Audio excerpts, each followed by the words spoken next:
শিরোনাম কালোরাত্রির গ্রাম। সময়কাল প্রায় 10 মিনিট। ধরন হরর বা রহস্য বা লোককথা। স্থান কালীনগর নামের এক পুরনো গ্রাম। দৃশ্য 1। ইন্ট্রো। সন্ধ্যা। ক্যামেরা ধীরে ধীরে এগিয়ে যাচ্ছে কুয়াশাচ্ছন্ন এক গ্রামে।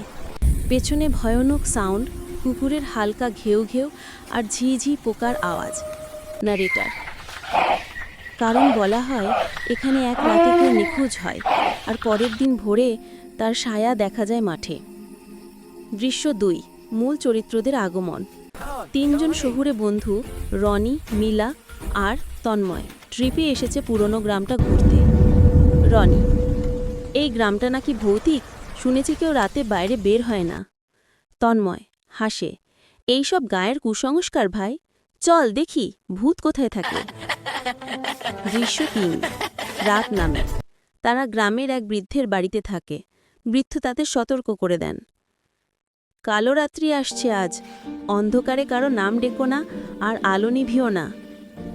তারা পাত্তা না দিয়ে হাসতে হাসতে বাইরে বের হয়।